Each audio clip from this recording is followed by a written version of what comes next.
About the truth, because we have truth on our side. But most Chinese citizens say these foreign protesters have it all wrong.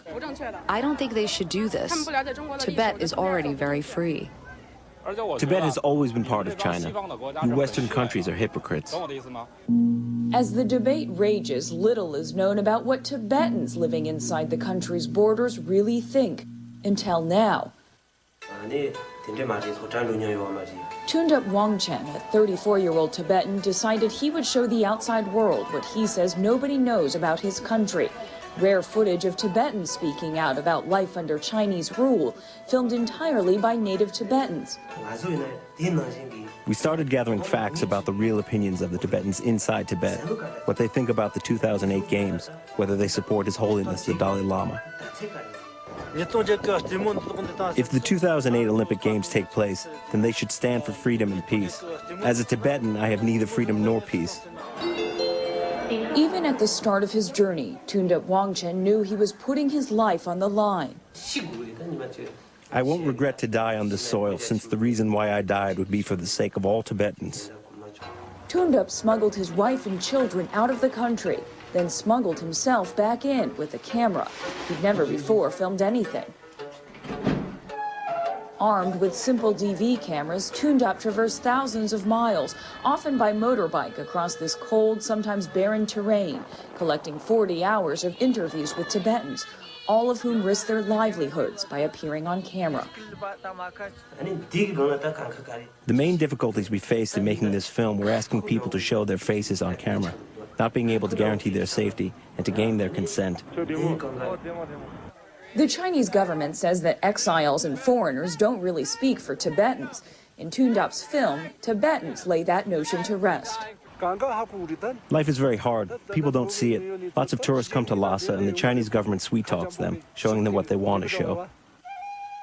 The most important mission to those in Tibet and in exile is the return of their spiritual leader, the Dalai Lama, to his homeland, where the Chinese have banned him for almost 50 years. For the Dalai Lama to come back is my greatest wish and dream. It doesn't look like this will be realized.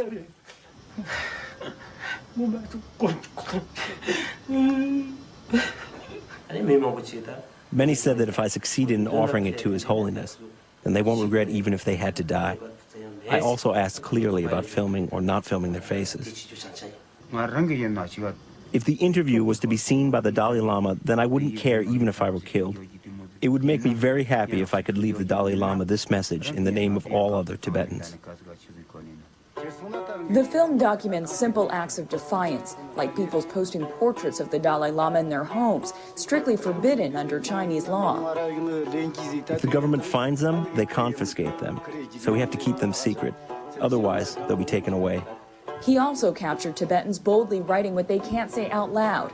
These banners read, "I am a Tibetan, freedom for Tibet," a declaration punishable by up to a 20-year prison sentence. We consider the danger of traveling to many places and filming. If the Chinese authority would have doubted us and checked our luggages, they would know all about us.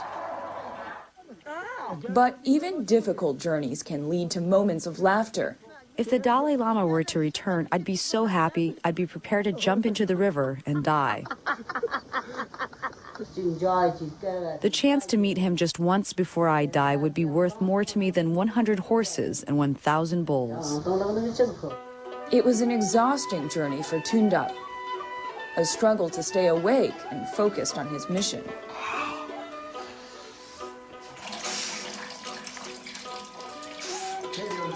Our footage is ready, either tomorrow or the day after, to be taken to China. Shortly afterwards, Dhondup and one of his assistants, a monk named Golag Jigme, were arrested. Their exact whereabouts still unknown. In a single moment, changes occur. If changes occur, then it continues. Therefore, I think it is important to think of such issues and to put our efforts on that. Since his arrest, Dhondup's film has been completed and released on the internet by friends in Europe, who titled the film "Leaving Fear Behind." Within hours, the government shut the site down in China. This is Stephanie Tsai reporting from Beijing. A brave and invaluable look inside Tibet. Our thanks to Stephanie Tsai and to the filmmaker there, Dhondup. We'll be right back. AB